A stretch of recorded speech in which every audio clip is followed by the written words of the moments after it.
Hi, this is Pixelf Studios, and today we're going to take a look at an animation like this.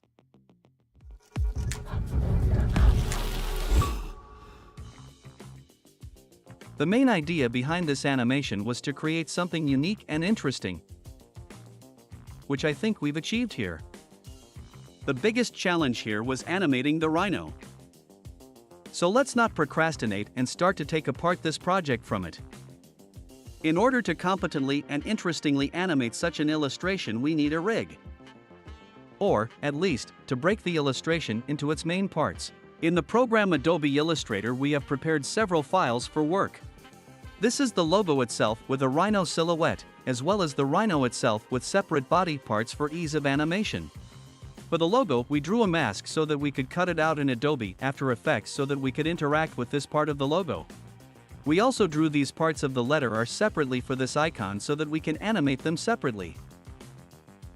The rhino itself is divided into logical parts: the body, legs, head and tail.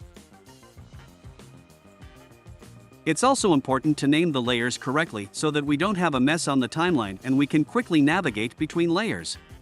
When we break the illustration into layers, it's important that each layer has an optimized shape for the animation. It's important to think about that in advance before you start animating.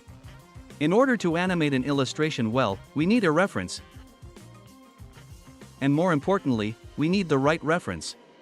We found this 3D animation of a rhino on video stocks, and it will be perfect to convey the power and strength of this beast, as well as all of its movements. We've got the rig itself done with the puppet position pin tool, and the Do It Basil script with the Add Bones tool. The convenience of this rig is that we can quickly and easily assemble the animation. Let me demonstrate it for you on a simple setup. Let's create two simple shapes for clarity. Let's pretend that these are legs. Now with the puppet pin tool we can place points in the right places. Select these points and click Add Bones. This will create 3 additional shape layers that we can control. And we can also bind them to each other, and we can manipulate them that way, individually.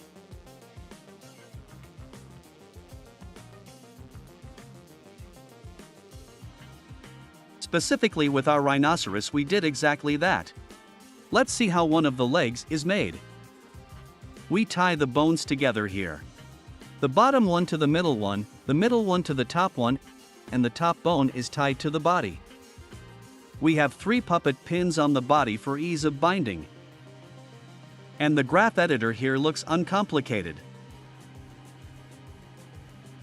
This smoothness between the keys is created by a special key.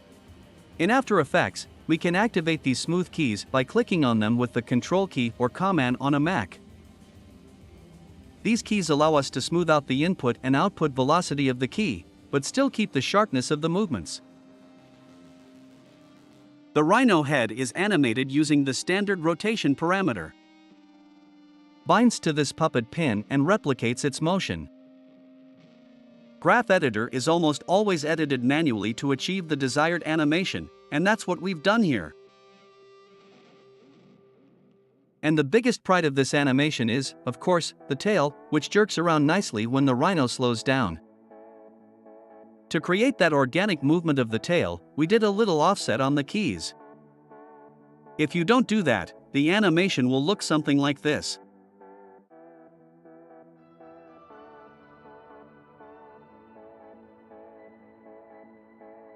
And this is what it looks like normally.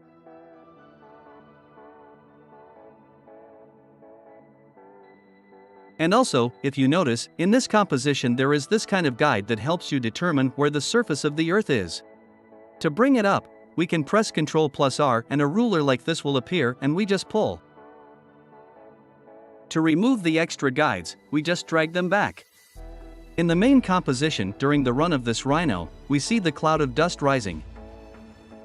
We just made 2 animations of these cloud of dust and duplicated them and diversified them with scale. The animation of the cloud of dust themselves is done with the ellipse tool. We can change its default parameters like scale and opacity and make interesting animations. And with these extra simple elements, we were able to convey the rhino's movement, its power.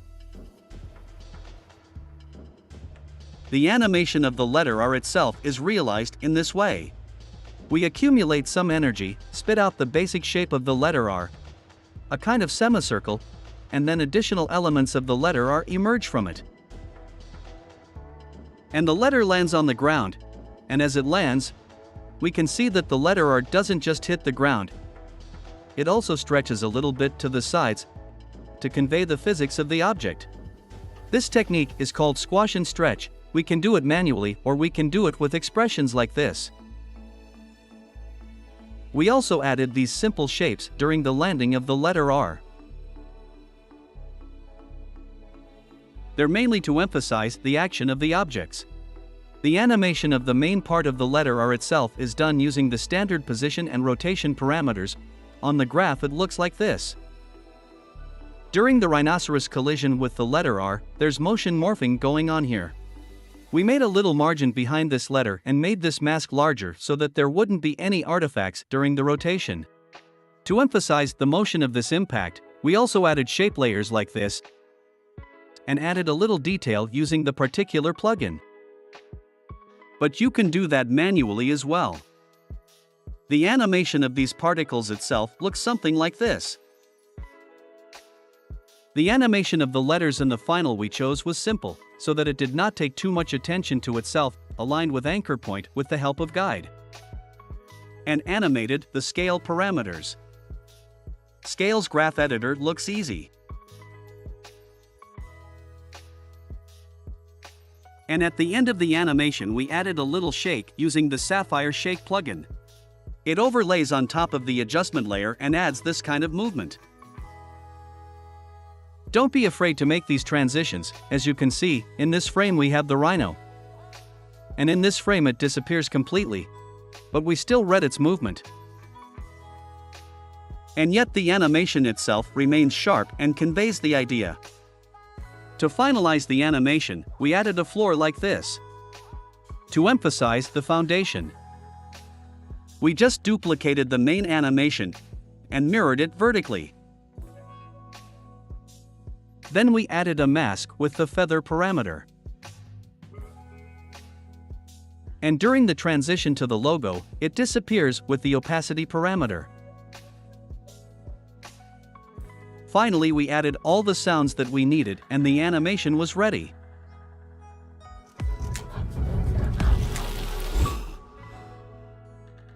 Thanks for watching and good luck!